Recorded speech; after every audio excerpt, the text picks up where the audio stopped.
Hello students, welcome back. Let us continue with chapter 14, statistics. We'll take at the last method of we'll take a look at the last method of representation of graphical representation of data, which is frequency polygons. So to explain this to you, I'm taking for example figure 14.3 on page 250 of your textbooks. So how do we draw frequency polygons? It can be drawn with the help of a histogram. So there is one method wherein you can draw with the help of a histogram, and the other method is wherein you can just use your class intervals, which we will take a look, the latter we'll take a look at in the next class. So now let's take a look at how do we draw frequency polygons using a histogram. So, now all these values, I already have the figure, so what you have to do is you take the midpoint of each of these bars. So I'm just taking a midpoint of each of these bars, and I'm going to label them. So let me label this midpoint as B, C, D, E, F, G. Let me just do it with a different colored chalk for better representation. So B, C, D, E, F, G. And see, these are the values on top of the bar graphs. So now we need one end value. What we will consider is, we will take the class, that is, take one unit that is prior to the class interval that we have. So here my class is 25.5 because we have on the x-axis weights in kilograms and the difference is 5. So prior to 30.5 I have 25.5, and I will consider that the frequency in the class interval 25 to 30.5 is 0. So this is going to be 0. Now this is the midpoint out here for this class. So I'm just going to mark this as A. Similarly over here it's the same thing. If you do not have any frequency in a particular class, that means that class does not exist. That class interval does not exist for the observation. Similarly here I will take 1 unit extra and I'm going to mark its midpoint. So now I have A, B, C, D, E, F, G and H. So once I have these midpoints, I am just going to connect them using a ruler, or you can even do it freehand. We recommend that you use a ruler. So I'm going to join A to B.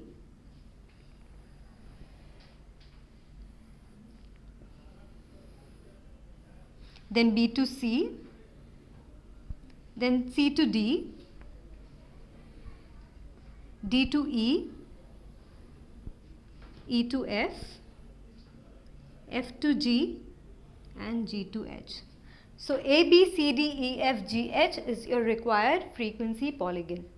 Let's write this down. A, B, C, D, E, F, G, H is the required frequency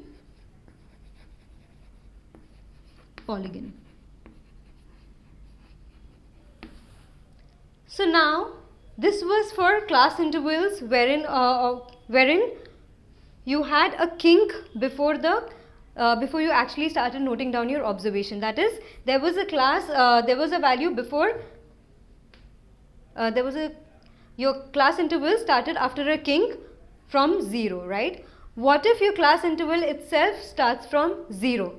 First let us plot this histogram out here. So consider this is solved example number 8 on page 255 of your textbooks. Consider the marks out of 100 obtained by 51 students for a class in a test. So this would be on your x-axis, which is the marks and the class interval, and these are the values of the variables, which is going to be the number of students. So let's plot this down. I'm going to take differences of 10 on the x-axis. So that is going to be 10, 20, 30, 40, 50, 60, 70, 80, 90, 100, 110 and so on. And now out here I have values, the highest value being 10. So I'll just take 2, 4, 6, 8, 10. Yeah, 2, 4, 6, 8, 10, 12, 14 and so on. So let's write this down. 2, 4, 6, 8, 10, 12, 14. So you have your x-axis, y-axis, the origin. These values are marks. So I'll say marks are on the x-axis, and on the y-axis I have number of students.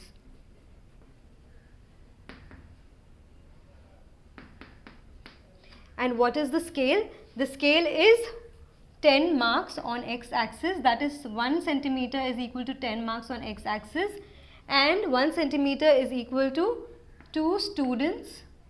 So I'm just writing stud for students on y-axis. Now what we will do is we will draw the histogram. So 0 to 10, the count is 5, or the frequency is 5. So let's draw this. Then 10 to 20 we have 10. So 10 to 20 we have 10. Then 20 to 30 we have 4. So 4 is here. Then again 30 to 40 it is 6.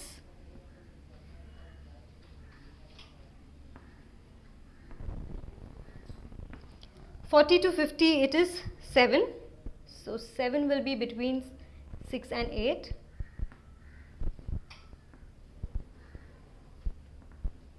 Then you have 50 to 60 is 3. So 3 will be between 2 and 4.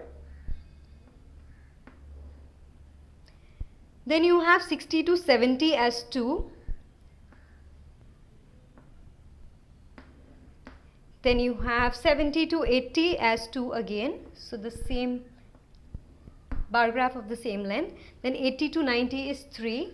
So 3 will be between 2 and 4. And you have finally 90 to 100, which is 9. So 9 will be between 8 and 10.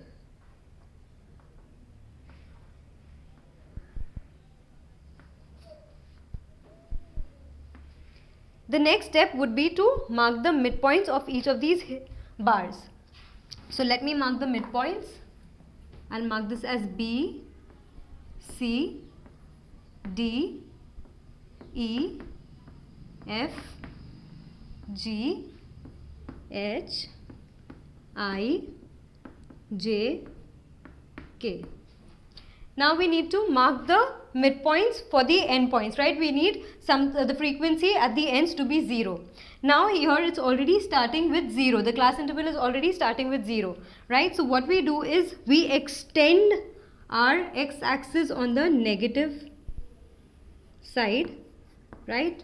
Just like we have a number line. So this is 0. This is the positive side of the number line. This is the negative side. And we take an equal value but negative. So what is the class interval? It is 0 to 10. So on the left hand side it would be 0 to minus 10. And I'm going to take the midpoint of this. So this becomes A. Similarly, now here we know that we need a frequency of 0 in the next class interval. So the next class interval would be 100 to 110. So I'm just going to take the midpoint of this. So this is going to be L. Now let's just connect the midpoints. So